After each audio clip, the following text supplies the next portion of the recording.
Welcome to GadgetGeek. I'm Cameron, and this is my first video on the 12.9-inch iPad Pro I've got here. So comes in obviously standard Apple case. Obviously this is a space grey model, so it comes in space grey writing.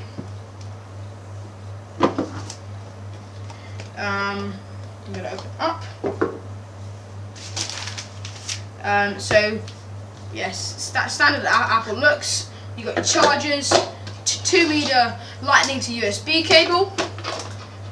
You can actually buy separate a Lightning to USB-C cable, so you can charge it off one of your MacBook Pro or MacBook laptops. Or if you plug it into the socket, I believe it can actually charge up to 2 times faster. It is large, I have to say. Before buying this, I was really skeptical. It came out, I was like, wow, that's really unnecessarily large.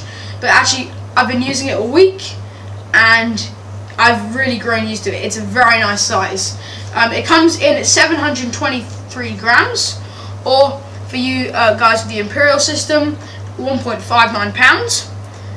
Obviously, you've got your tons of features. You've got your Lightning cable, home button with your Touch ID for your thumbprint, stereo speakers, which are, I have to say, very loud. Apple have done a very good job of that. Up and down volume button, SIM card tray, on-off button, camera. So you've got 1.2 on the front, and on the back you've got an 8-megapixel camera, which I have to say, I'm not going to be taking videos on it, but I'd expect a little bit more, Apple. I'm sorry, but I would expect, for such an expensive device, I'd want a slightly more powerful camera, especially on the front, where I'm going to be, doing FaceTime videos. In my experience, 1% has lasted around 5 to 6 minutes, which is quite good, for such a device with, such a, a lot of computing power.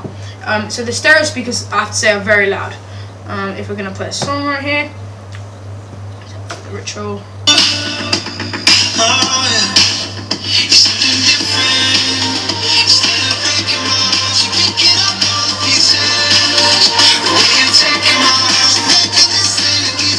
So one on each corner, very loud. Yeah, so the clarity is very nice, very loud. The display itself is very nice. It's 264 pixels per inch, and I actually find this perfect for note taking. It's about the same size as a piece of paper. And actually, if you do note taking on this, credits to Everything Apple Pro.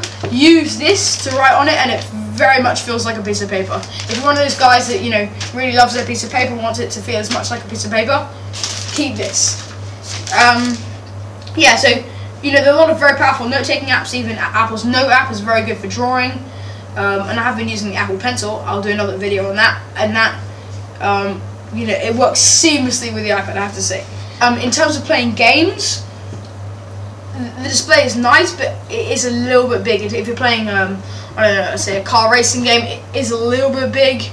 But I don't really think it's intended for playing games. I mean, it's a good device for playing games, but I think it's more intended that watching videos, streaming Netflix, as a lot of you do. Obviously taking notes. I take notes myself, and I've actually completely stopped taking notes on paper. I've got Notability app, and it's got organize all my subjects. Say I've got physics here, physics, maths, and it all sorts out all up. I can type, I can import web clips, I can import videos, handwrite, and I find that very useful. I'm not much of a drawer myself, but it is a very powerful app for drawing. So we've got the Apple Notes app here.